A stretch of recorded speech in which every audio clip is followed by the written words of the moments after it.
ఏళ్ల ప్రతిష్టంభన తర్వాత భారత్ ఆఫ్ఘనిస్తాన్ల బంధం చిగురించింది. వాణిజ్యం, మానవతా సహాయం కోసం ఆఫ్ఘన్లో నిర్వహిస్తున్న టెక్నికల్ మిషన్ను భారత్ పూర్తిస్థాయి దౌత్య కార్యాలయానికి అప్గ్రేడ్ చేసింది. ఆఫ్ఘనిస్తాన్ రాజధాని కాబూల్లోని భారత టెక్నికల్ మిషన్ ఇక నుంచి దౌత్య కార్యాలయంగా మారింది. తాలిబాన్లు అధికారంలోకి వచ్చినప్పటి నుంచి నిలిచిపోయిన అభివృద్ధి కార్యక్రమాలు తిరిగి ప్రారంభమవుతున్నాయి.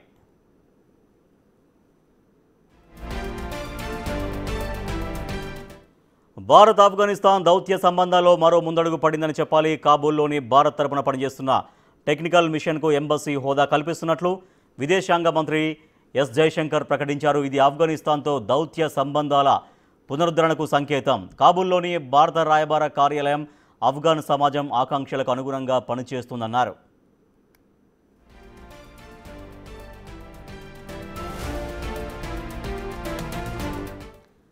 ఆఫ్ఘనిస్తాన్లో 6 కొత్త ప్రాజెక్టులకు నిబద్ధతతో ముందుకు సాగడానికి భారత్ సిద్ధంగా ఉందని జైశంకర్ తెలిపారు. సీమాంతర ఉగ్రవాదాన్ని ఉమ్మడిగా ఎదుర్కోవాలని ఆయన పిలుపునిచ్చారు.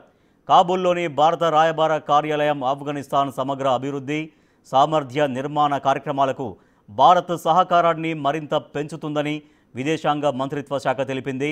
ఆఫ్ఘనిస్తాన్ సార్వభౌమత్వం, భౌగోళిక సమగ్రత, స్వాతంత్ర్యానికి భారత్ పూర్తిగా కట్టుబడి ఉందని చెప్పారు.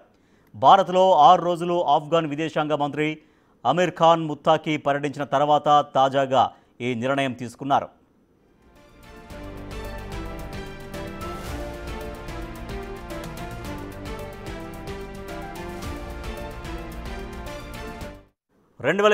అమెరికా సైన్యం వైదొలగడంతో ఆఫ్ఘన్ను తాలిబాన్లు స్వాధీనం చేసుకున్నారు. ఆ సమయంలో ఆఫ్ఘన్లో భారత్ తన రాయబార కార్యాలయంతో పాటు కాన్సులేట్లను మూసేసింది. 2022లో ఆఫ్ఘన్లో టెక్నికల్ మిషన్ను ఏర్పాటు చేసింది. తాజా చర్చల తర్వాత ఎంబసీగా అప్గ్రేడ్ చేసింది భారత్.